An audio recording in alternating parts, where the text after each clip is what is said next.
This trip is a bit of an oddity. First of all, it was taken in winter, and as such, I had massively lowered my expectations. I had essentially made peace with the fact it may have just been rain and wind for all of the days. But in fact, it turned out to be an incredibly special time in some places that you might not be as familiar with, but are hugely worth a visit. And the circumstances of the trip were a bit strange. Long story short, we were going to be linking up with family, but this eventually turned out not to be feasible. So that left us with flights in and out of Geneva for the last 5 days of December. All that remained was to shade in the gaps. Now, this will sound strange, but precisely because I was not anticipating the weather being that great, south of France or not, this was still going to be in winter, and while there are some show-stopping ancient sites in the south of France, all in an obliging cluster, not only the Pont de Garde aqueduct, but the theatre towns of Nîmes, Arles and Orange, those I quickly decided would wait for a different trip, partly to avoid overfacing us and considering, we had 5 days, but quite some distance to cover. Unusually, we were leaving from Southampton Airport. The number of times I've used that station, but not the actual airport. Well, it was already night in December, and it's a tiny airport, so no interesting footage really. We landed in Geneva and got a cab to the rather forgettable hotel, which was just simply the cheapest option in ski season. It was technically in France, if you look at the map, as Geneva Airport itself is actually parked right on the border. So, up early, and we had a rather delightful dawn walk with the planes of the airport taking off against the crisp cold but clear skies and what turned out to be quite a beautiful morning. Back into Switzerland across this functionally non-existent border to jump on a tram to Geneva Cornevin station and a quick breakfast. You can see our actual time spent in Switzerland proper was minimal, as soon we were on a train out of Switzerland and into France. We were heading west. The route traces the River Rhone, which was really the connecting thread for this entire trip. The landscape was rather pleasing through this pretty dirty train window. At length, we pulled up into our first stop. This is Lyon, which is unbelievably huge, just absolutely massive. I know if asked, most people would have no problem placing Lyon as a city in France, but other than that, either attempting to locate it on a map or say anything about it, and that's including me before this trip, well, it's something of a Birmingham of France, being the second largest city in the country by urban area, but I feel pushing the Birmingham comparison any further would seem like an affront, as the heart of the city, at least, is incredibly elegant and beautiful. It has a metro, which is good, otherwise it would have been about an hour on foot just to get from Parc Dieu station to the historic centre. There's lots of fascinating details in this part of the town, but in quick summary, had a quick look at the cathedral and the ancient remains of this church at its base, which was pretty great. Then up the hill and you're into the really ancient quarter. We had a quick stop for coffee and pastry from a nice bakery on the corner. I think we were actually just feeling a great sense of relief. Not only had we made it, but the sun was shining, and already this trip was shaping up way better than I'd expected. One of the big highlights of Lyon that you perhaps wouldn't guess is that at the nucleus of the huge city are several Roman remains. We briefly popped into this bath complex tucked inside the quadrangle of some modern apartments, but the star of the show is this vast theatre with a smaller Odeon next door. It's an incredible location, not only high up on this natural rise where much of the Roman town was located, but framed by a quite unbelievable view to the Alps on a clear day. Right next to that, the Roman Museum of Lyon is vast. I'd forgotten just how much I'd attempted to shoot in there, but as well as the sarcophagi, there's a bunch of ancient Bronze Age and Iron Age Gaulish stuff first, as well as several floors of finds from Lyon and nearby, and then there's these massive mosaic floors that have been lifted, so we were in there quite a while. When we were starting to run low on time, we quickly passed the aqueduct fragments and the surviving structures of the necropolis on the hill down. Quick Roman Lyon supercut? Go on.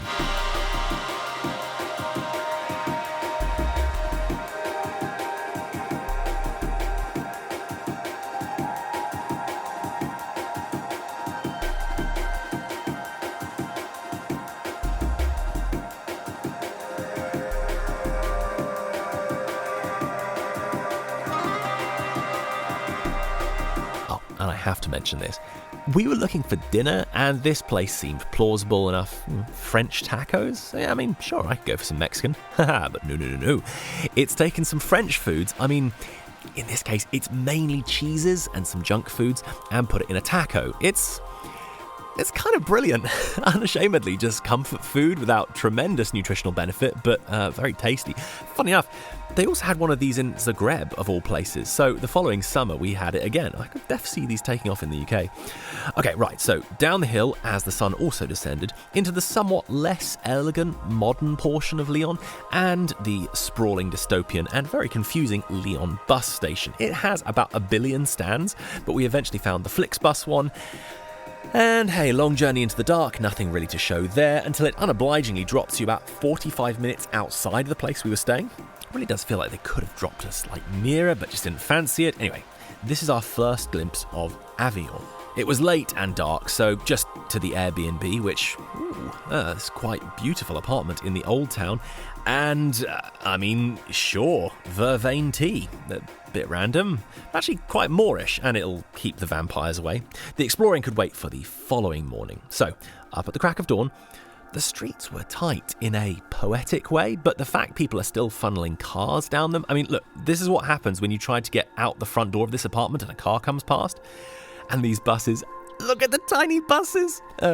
Okay, we're actually doing Avignon a huge disservice by zeroing in on such granular things, because as you'll see, after I'd worked my way through the incredibly silent streets, bearing in mind this is first thing 2 days after Christmas, I went down to the waterfront with the hope of maybe getting some halfway decent aerial footage, and, well, tell you what, you decide.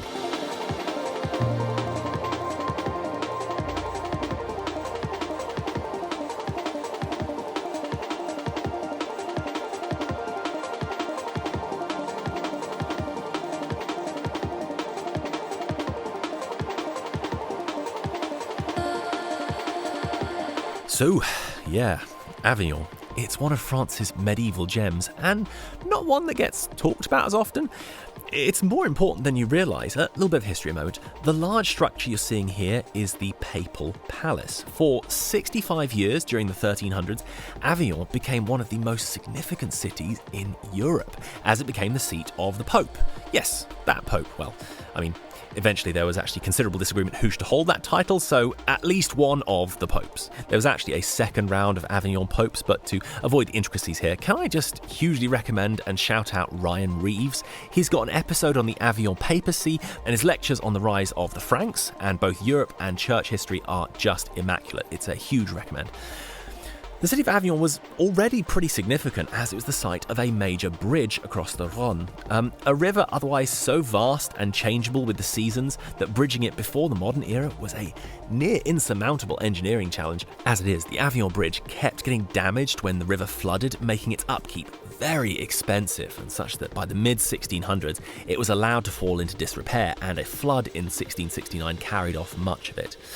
So, this had turned into an unbelievable morning. Considering it was the end of December, unlike England, there were still some vestiges of autumn, but even the more wintry landscapes at the river were desperately beautiful in their own stripped-back way.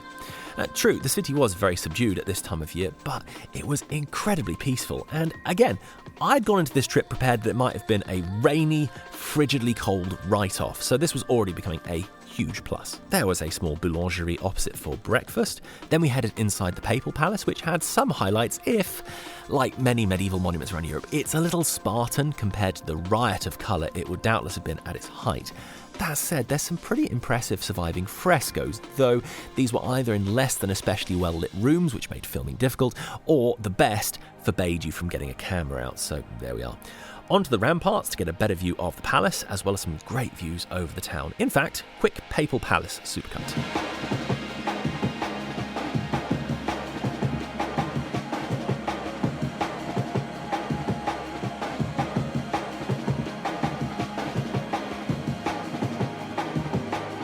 Then out into the town.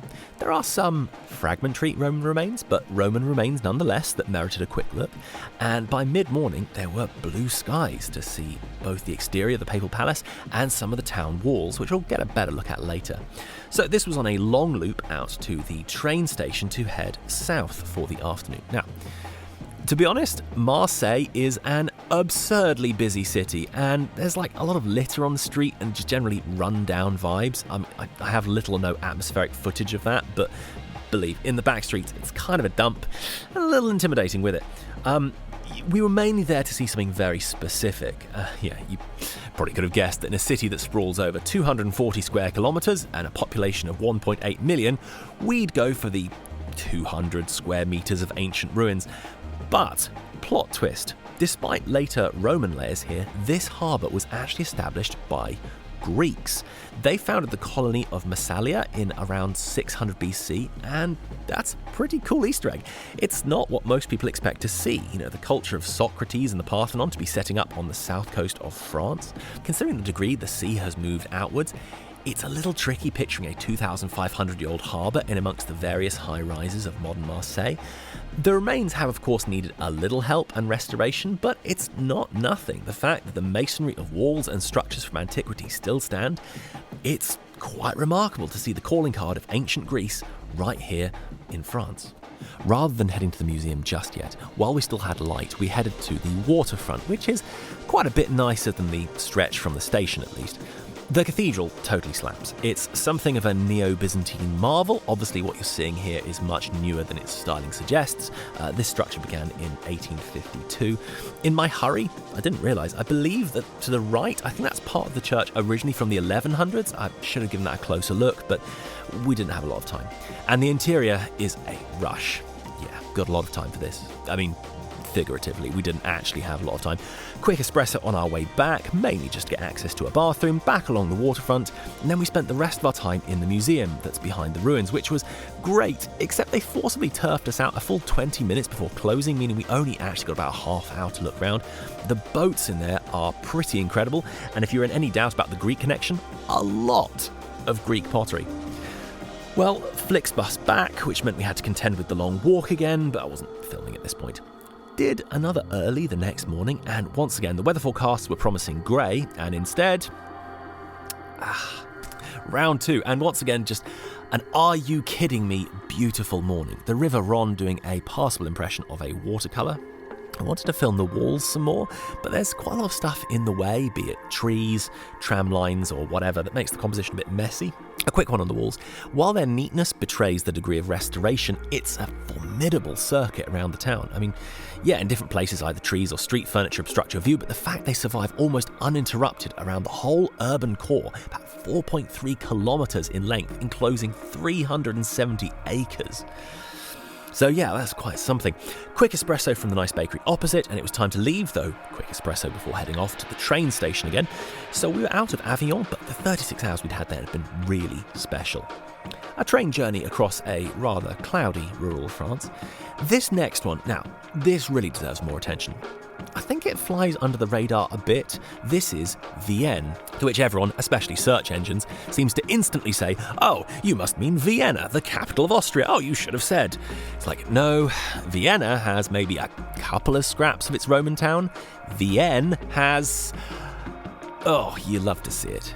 It kind of feels closest to Merida a couple of episodes back, in that some smaller towns in Europe just have the most incredible buffet of surviving Roman sites, from near intact temples, theatres, public buildings, and just all sorts. With rain threatening, I marched straight for this, the highlight of Roman Vienne and a remarkable survivor in Europe in general, the Roman temple of Augustus and Livia, still standing almost entirely as originally built. You can just about see me straining to keep the very large Christmas tree out of shot. Zipping through some of the other highlights, the gardens of Cybele contain a quite remarkably preserved shell of a portico that would have been in the Forum, a little corroded and laden with moss, but still formidable. Then we went to look at the theatre, but it started raining, so instead we opted to duck into the Museum of Fine Arts, which had a lot. Yeah, that's well worth a visit. So after about an hour, the rain had slacked off enough to see the theatre, which is just massive. You walk up it and it just keeps going. By the time you're at the top, you're looking down on all the houses of the town.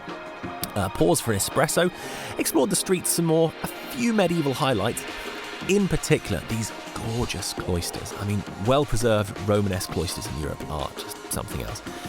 Not a lot of light left, but there's this vast archaeological area on the opposite side of the river, with both impressive Roman roads surviving, but also a huge museum with mosaics, frescoes, all sorts of finds, dioramas. It's an absolute feast.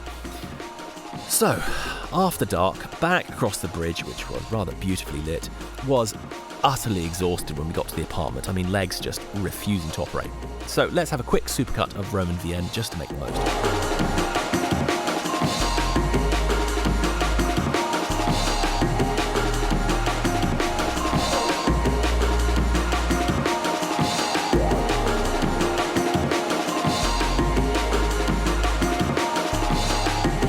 Another night where I struggled to sleep. Since in the UK our heating bills have skyrocketed, I just really wasn't accustomed to an apartment this well heated, so I found myself rather restless. The duvet proved a bit too much. But up early the next morning, sunrise was at 8:15, but even at 7:30 the market was already well underway. There are a lot of very charming little sort of boulangerie in Vienne, but surprisingly few coffee places. Had a quick espresso at a local spot since there was scarcely anything else going. The sky went a shocking bright pink for about 5 minutes, leaving my camera very confused, but found a good vantage point to get a few aerial shots of the city at sunrise. Anyway, it was mainly a case of catching things I hadn't done the previous afternoon, which included the Bridge of St. Martin, and also some other things to the south of the centre, such as this fragment of Roman road in a park, and this pretty remarkable obelisk, which would have stood at the centre of the Roman circus here. And from there, it devolves into a rather boring account of train to Lyon, a connection, and a train back to Geneva for our flight home. I did catch the amphitheatre of Lyon our transit through, but yes, other than that, final thoughts. So, December is always going to be a major roll of the dice wherever you are, but suffice to say, if where you are is the south of France, it seems your odds of reasonable weather and generally a good time as a result are somewhat higher than the bleak conditions of the UK at the same time window. Avignon was, really special. Vienne was an incredible treat. Lyon was pretty nice in the ancient part, and Marseille was, kind of intimidating unless you're at the nicer waterfront part, but when all added together, it was an amazing trip. And with 5 or more days extra, there was a lot more we could have added to that pile that would have easily been within train range. Quick note, you'll find flights to Geneva are very cheap almost all year round, particularly as it's an EasyJet hub, so there's an average of 6 flights there a day. However, at time of recording, I've actually just got back from Switzerland, and while we had the most incredible time, the smart money is to fly into Switzerland and then leave as soon as you can. If you try and sleep in Geneva, even the cheapest hostel room will probably clock in at about the same cost as your return flight, and that's just for one night. Avignon was lovely, even in December. Especially in December. It's a great and not especially pricey place to base yourself. Vienne, you gotta do it. It's barely a half-hour train ride out of Lyon. Pretty easy stuff. Okay, I think that's us. Once again, I am still undecided what the next episode is going to be, so won't that be a nice surprise? If you've enjoyed the music in the background, that's ours. We make all the music for these episodes, and you can find it all on bandcamp.com. If you want to support the channel, that's the place to do it. Check out some of the playlists. We've got a lot of episodes on Greece and the Greek islands. We're going to be adding to that pile pretty soon. You can also check out our playlist of the Balkans, which we keep adding to. Otherwise, find us on all the socials, and we'll catch you very soon.